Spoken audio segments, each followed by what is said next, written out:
हवेली उस दिन अखाड़ा बन चुकी थी। आंगन में खड़े खड़े सास कमला देवी गला फाड़ फाड़ कर चिल्ला रही थी, इस घर में रहकर अगर जरा भी जुबान चलाई तो हड्डियां तक न बचेगी। ननद राधा ने मौके देखते हुए काजल की साड़ी खींचते हुए कहा, आज तेरी सारी अकड़ निकाल दूंगी भाभी। काजल लड़खड़ाकर दीवार से टकराई, लेकिन इस बार उसके मुंह से रोने की आवाज नहीं बल्कि गुस्से की चीख निकली थी। हाथ मत लगाना। ये सुनते ही सास का पारा सातवें आसमान पर चढ़ गया। गांव के बीचों बीच खड़ी वो पुरानी लेकिन रुतबे वाली हवेली सिर्फ ईंट पत्थर की इमारत नहीं थी, बल्कि अंदर पल रही साजिशों, जलन और रिश्ते की घुटन की गवाही थी। उसी हवेली में बहू बनकर आई थी काजल, मासूम आंखों, धीमी आवाज और सिर पर साड़ी का पल्लू रखे।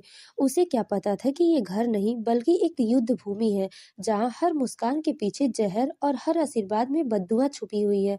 उसकी सास कमला देवी पूरे गांव में धर्म और संस्कार की देवी मानी जाती थी, लेकिन हवेली के अंदर वही कमला देवी बहुओं को सांस लेने तक की इजाजत नहीं देती थी। और ननद राधा, जो शादी न होने की कुंठा में दिन रात अपनी भाभी में ही अपनी दुश्मनी देखती थी। काजल के पहले ही दिन सास ने सबके सामने कहा था, हमारे घर की बहू को सूरज से पहले उठना होगा, रसोई से लेकर गौशाला तक संभालना होगा। और ननद ने ताली बजाकर ताना मारा था, और हाँ भाभी, हमारे घर में मोबाइल, मेकअप और मायके की याद कोई जगह नहीं है। काजल चुप रही, क्योंकि उसे सिखाया गया था कि ससुराल में औरतों की चुप्पी ही उसका गहना होता है। लेकिन उस चुप्पी को उसकी कमजोरी समझ लिया गया। सुबह 4 बजे उठकर उसे जले हुए चूल्हे पर रोटियां बनाई गई। जरा सी रोटी कच्ची रह गई तो सास ने पूरी थाली जमीन पर पलट दी और कहा, हमारे खानदान में ऐसी निकम्मी बहू नहीं टिकेगी। ननद ने मौका देकर पूरे गांव में फैला दिया, कई नई बहू मायके से दहेज कम लाई हैं, जबकि सच्चाई ये थी कि काजल के पिता ने अपनी पूरी जिंदगी की जमा पूंजी इस शादी में लगाती थी।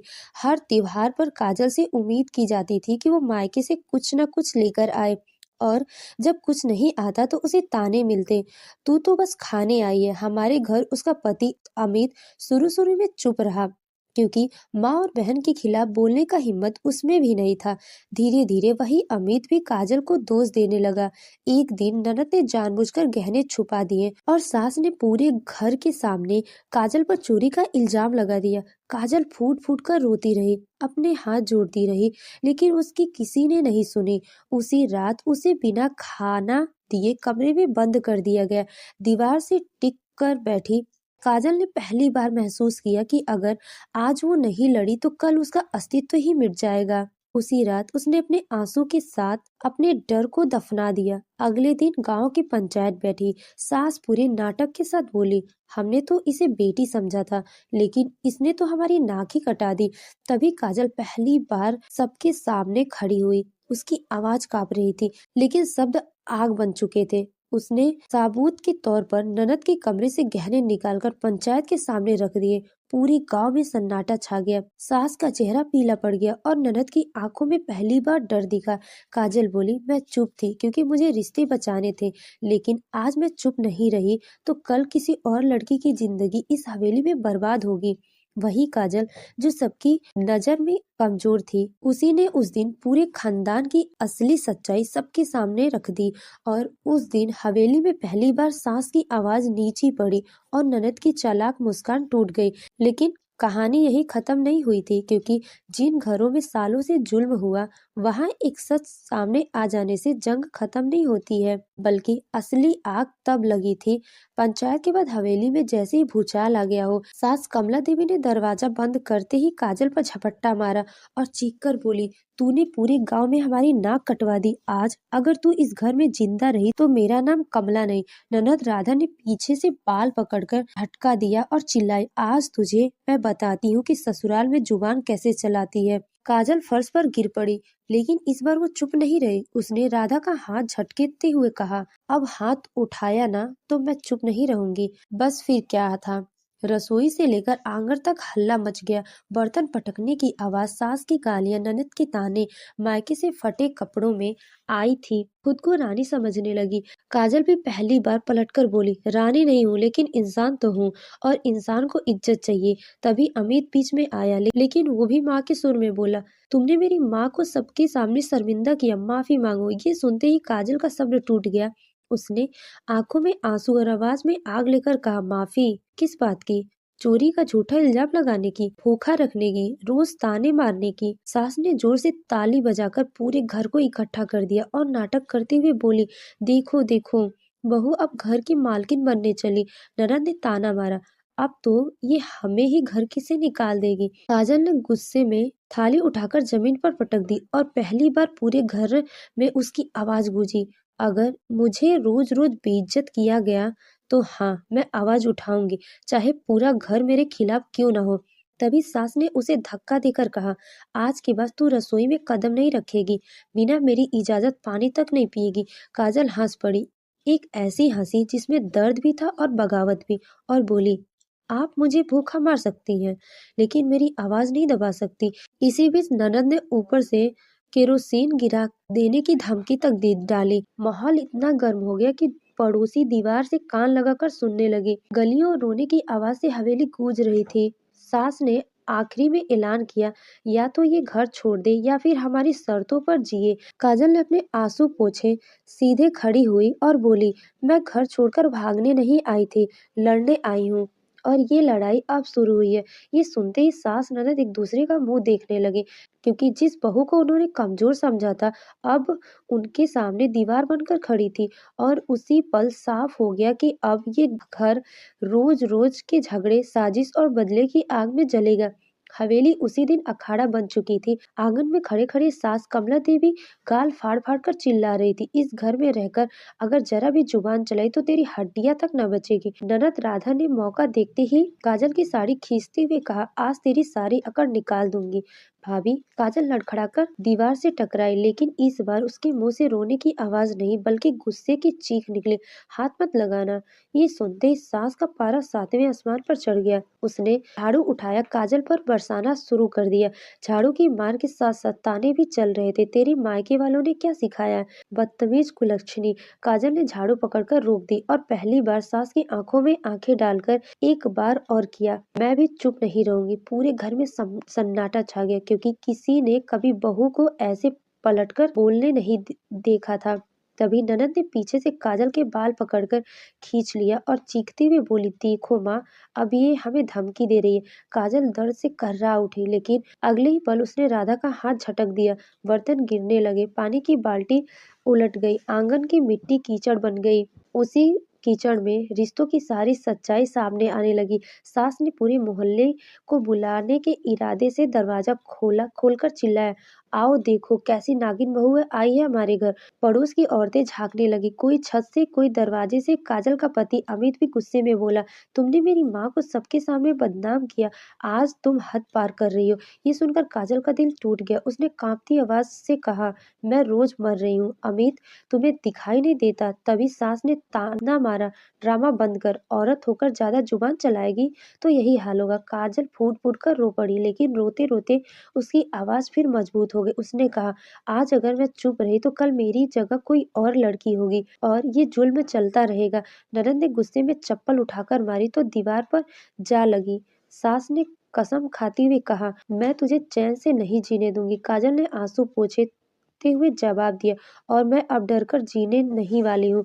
पूरे आंगन में रोना, चीखना, गालियां, ताने गूंज रहे थे। पड़ोसी कानाफूसी कर रहे थे, आज तो घर टूटेगा। आखिर में सास ने ऐलान कर दिया, आज ये बहू हमारे लिए मर चुकी है। काजल ने पलटकर कहा, और आज से मैं भी आपकी चुप रहने वाली बहू नहीं हूँ। उसी पल सबको समझ आ गया कि अब ये कहानी रोज के झगड़े नहीं, साजिश से पुलिस केस, मायके वालों की एंट्री और खून खराबे तक जाएगी। क्योंकि जिस घर में औरतों की आवाज दबाई जाती है, वहां जब वो आवाज उठाती है तो तूफान बन जाती है। हवेली का माहौल अब पहले से ज्यादा गर्म हो चुका था। काजल की आवाज ने पूरे मोहल्ले में हलचल मचा दी थी, और उसी दिन उसके मायके से अचानक उसकी माँ बहन की एंट्री ने पूरे घर का खेल पलट पलट दिया। कमला देवी ने जैसी हवा में बिजली महसूस की हो, उसका चेहरा लाल हो गया। उसने अपने पति से फुसफुसाकर कहा, ये सब होने नहीं देंगे, जल्दी कुछ सोचो।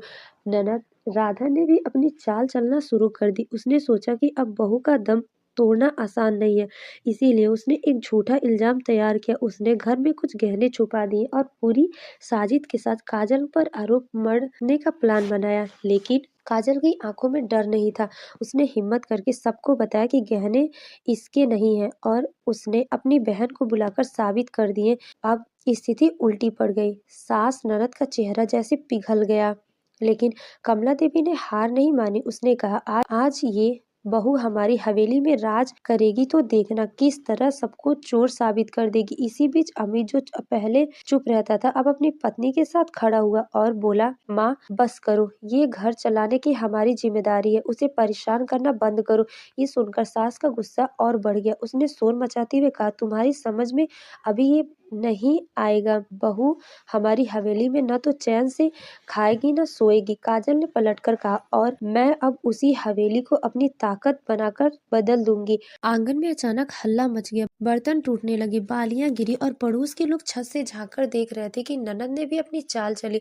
उसने काजल को डराने के लिए उसके कमरे में अंधेरा कर दिया और झूठा खत रख दिया कि काजल की वजह से घर में चोरी हुई है। लेकिन काजल ने धीरे धीरे सबूत जमा करके पूरे मोहल्ले के सामने खोला और इस बात में उसमें सिर्फ सास को बल्कि ननद को भी सबके सामने नेकाब कर दिया। पूरे घर में चीख चिल्लाहट, ताने और रोने की आवाजें गूंज रही थी। कमला देवी को लगा कि अब बस बहू को डराने का उसका मन तोड़ दिया जाएगा। लेकिन काजल अब डरती नहीं थी। उसने आंखों में आग लिए कहा, जो भी खेल आपने शुरू किया है अब उसका अंत मैं तय करूंगी। अमित और उसके मायके वाले भी अब काजल के साथ खड़े हो गए और हवेली में एक ऐसा तूफान आया कि अब कोई जान न सका था कि अगला दिन किस जीत या हार लेकर आएगा। क्योंकि जिस घर में प्यार और डर दोनों का खेल होता है वहां बहू की हिम्मत और मायके के समर्थन से ही असली झगड़ा शुरू होता है। हवेली का माहौल अब बिल्कुल आग की तरह उबल रहा था। सास कमला देवी और ननद राधा की चालें लगातार बढ़ रही थी। हर ड्रामा और झगड़े की गवाह बन चुकी थी। लेकिन काजल अब डरने वाली नहीं रही। उसने अपनी सूझबूझ और हिम्मत से पूरे खेल को पलट दिया। उसने देखा कि सास का असली मजा तब आता है जब वो खुद को ऊपर समझे। इसीलिए उसने अपनी मासूमियत का दिखावा करके कमला देवी का झांसा दिया था कि फिर से डर गई। लेकिन असल में उसके पीछे से अपनी बहन और पति के साथ मिलकर एक मजेदार प्लान बनाया। अगले दिन पूरे मोहल्ले के सामने, जहां आम लोग और पड़ोसी देख रहे थे, काजल ने अचानक हवेली के दरवाजे पर नाच गाने और ढोल ताशे की आवेदन शुरू कर दिया। कमला देवी और राधा सोच रही थी कि फिर रोने वाली है। लेकिन तभी काजल जोर से चिल्लाया, आज ये हवेली मेरी मजाक की जगह भी बनेगी, डर की जगह हंसी भी होगी। और अचानक कमरे से बाहर निकले अमित और उसकी बहन ने रंग बिरंगी पतंगे, गुब्बारे और मिठाई बांटना शुरू कर दिया। पूरा मोहल्ला और घर के लोग हक्का बक्का रह गए कि ये बहू अब डराने की जगह हंसी बांट रही है। सास और ननद की आंखों में पहले तो गुस्सा था, लेकिन धीरे धीरे वो भी हंसने लगी क्योंकि काजल ने उसे झगड़े और ड्रामों को एक मजेदार खेल में बदल दिया। अब हर सुबह रसोई चिल्लाहट नहीं बल्कि मिठाई की खुशबू और गीत की धुन गूंजती। ननद ने भी आखिर में मान लिया कि बहू के बिना घर का मजा अधूरा है और सास कमला देवी ने भी एक दिन हंसते हुए कहा, शायद हमें भी अब झगड़े की वजह हंसी में जीना सीखना चाहिए। अमित ने पीछे से कहा, और मुझे लगता है कि घर में बहू की आवाज और हिम्मत सबसे कीमती चीज है। और यही हवेली में एक नई शुरुआत हुई है, जहाँ पहले डर और ताने से अब प्यार, हंसी और मजाक की गूंज थी। काजल की चालाकी और धैर्य ने घर को बदल दिया और पूरा मोहल्ला कहने लगा, वाह, ये बहू तो सिर्फ झगड़े नहीं जीती बल्कि घर के दिल भी जीत लेती। और इसी मजेदार अंदाज में कहानी का अंत हुआ। सास बहू और ननद अब रोज की लड़ाई छोड़कर कभी कभी हंसी मजाक में आपस में झगड़ा कर लेती, लेकिन अब हर झगड़ा सिर्फ मनोरंजन बन गया और हवेली हमेशा के लिए जीवंत और मजेदार बनी रही। तो दोस्तों, आपको हमारी कहानी कैसी लगी कमेंट करके जरूर बताएं। कहानी अच्छी लगी तो वीडियो को लाइक करें और हमारे चैनल को सब्सक्राइब करना ना भूलें। धन्यवाद।